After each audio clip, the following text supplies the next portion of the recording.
गैर जनपद की जेल भेजे गए सपा विधायक रमाकांत यादव। जेल अधीक्षक ने उच्चाधिकारियों से की थी मांग। आजमगढ़ जेल में मिलने आए थे सपा अध्यक्ष अखिलेश यादव।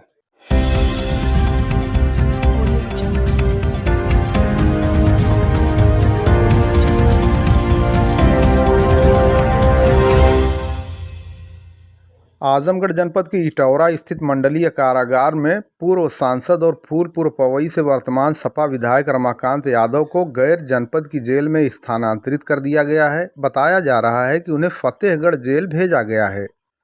आपको बता दें, पिछले माह सपा अध्यक्ष अखिलेश यादव भी रमाकांत यादव से मिलने जेल में पहुंचे थे।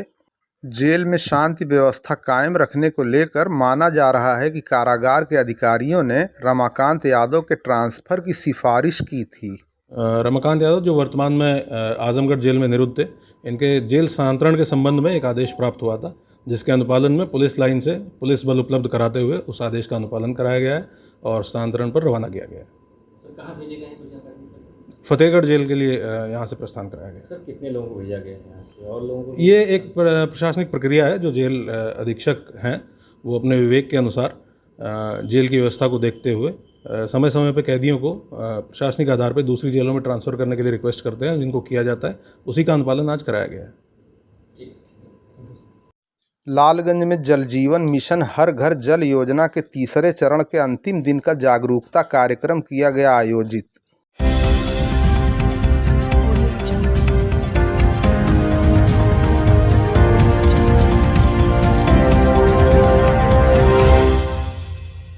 आज शनिवार को लालगंज विकासखंड सभागार में जल जीवन मिशन हर घर जल योजना के तहत जागरूकता कार्यक्रम के तीसरे चरण के अंतिम दिन का कार्यक्रम आयोजित किया गया। विकासखंड सभागार में आयोजित कार्यक्रम में प्रशिक्षक दीपू सिंह ने क्लोरीन की जांच करने, पानी के बचाव, पानी को स्वच्छ और गुणवत्ता युक्त रखने के लिए समस्त ग्रामों से आई स्वयं सहायता समूह की महिलाओं के बैच को प्रशिक्षित किया।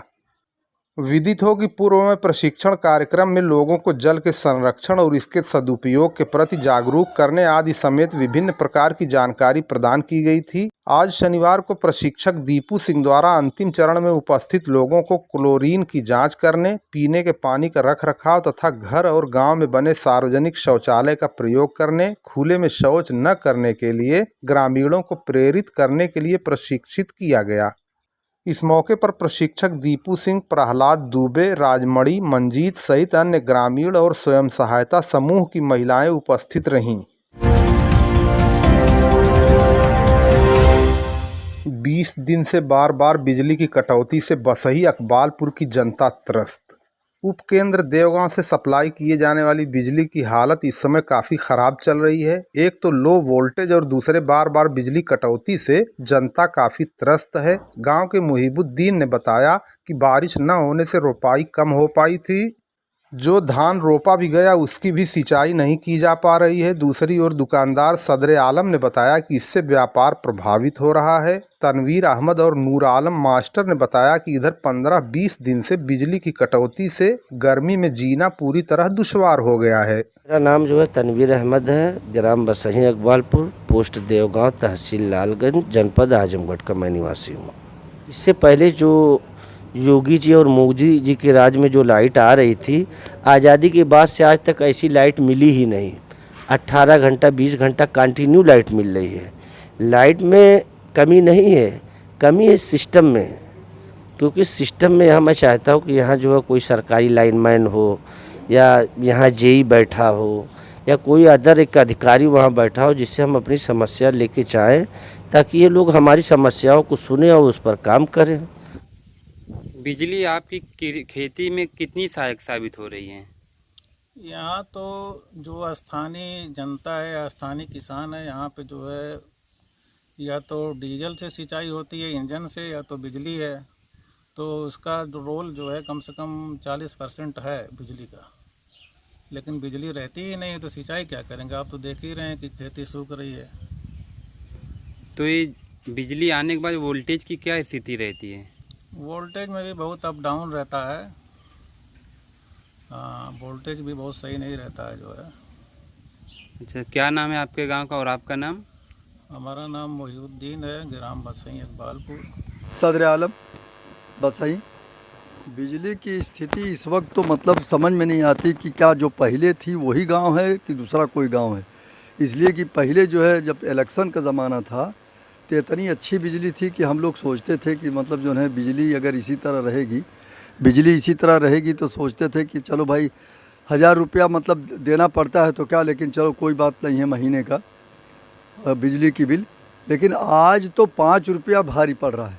इस तो 5 मिनट के लिए भी मतलब बिजली आती है और 5 मिनट भी रुक नहीं पाती बिजली की वो हालत है।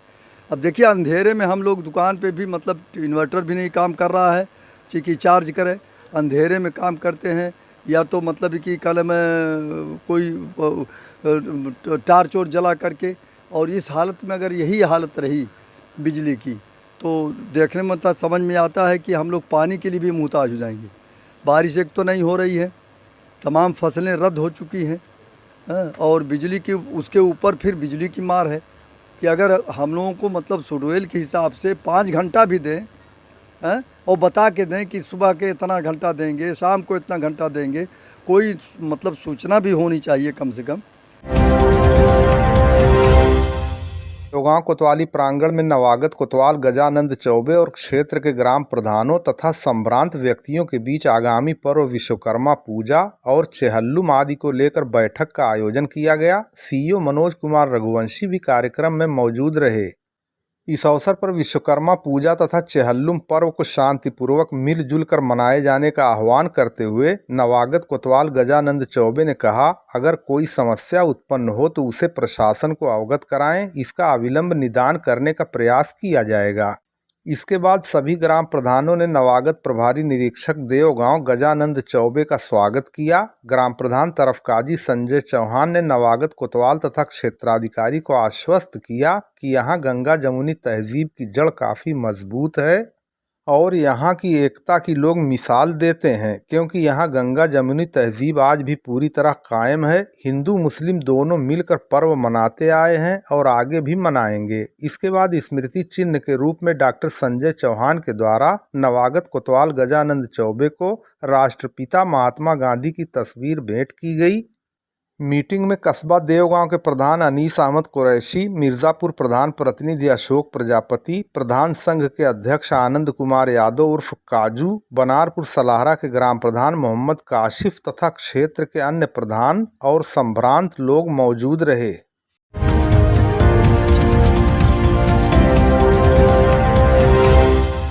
देवगांव तिरमुहानी पर गुमटी तोड़कर चोरी कर रहे चोर को पुलिस ने दबोचा, पुलिस ले गई कोतवाली। शुक्रवार की रात 11:30 बजे के करीब देवगांव तिरमुहानी पर एक गुमटी को तोड़कर चोरी कर रहे एक चोर को पुलिस ने दबोच लिया और उसे लेकर कोतवाली चली गई।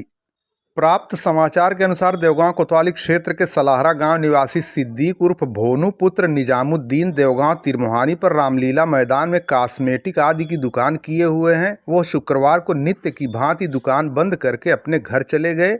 इसी बीच उनकी गुमटी को तोड़कर एक चोर सामान समेट रहा था कि नेपाली चौकीदार ने देख लिया। इसकी सूचना उसने बाजार वालों को दी तो तत्काल बाजार के लोग कोतवाली में इसकी सूचना दिए। इसके बाद पिकेट ड्यूटी पर तैनात कांस्टेबल राकेश यादव तथा होमगार्ड विनोद प्रताप सिंह वहां पहुंच गए और भाग रहे चोर को दौड़ाकर दबोच लिया और उसे लेकर कोतवाली चले गए। समाचार लिखे जाने तक पीड़ित सलाहरा गांव निवासी सिद्दीक उर्फ भोनू पुत्र निजामुद्दीन कोतवाली गए हुए थे। यहाँ से फोन गया, पिंटू भाई फोन किए थे कि आपकी दुकान में चोरी हो गई है। तो हमारा भतीजा आया, जगाया। उसके बाद हम लोग वहाँ से आए तो यहाँ देखे पूरा सामान बिकी था, उसका लिया। और इन लोगों के यहाँ फ़ोन किए हम कि ऐसी बात हो गई है, चला वहाँ पहुँचे। ये लोग आए, उसके बाद जो है कि हम लोग आए तो थाने में पहुँचा दिए थे उसको, चोर को पकड़कर। हम लोग आए तो उसके बाद सब सामान सब छिटरी बितर था उसको बटोरे। उसके बाद गए थाने में, कहे सुबह में आइएगा। नुकसान भी है।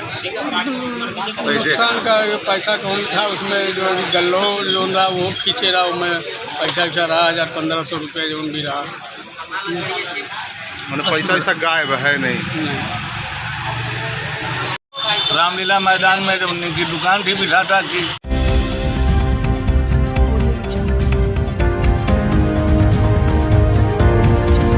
आप देख रहे थे न्यूज़ सेंटर। सच्ची खबरें देखने के लिए बने रहिए हमारे साथ।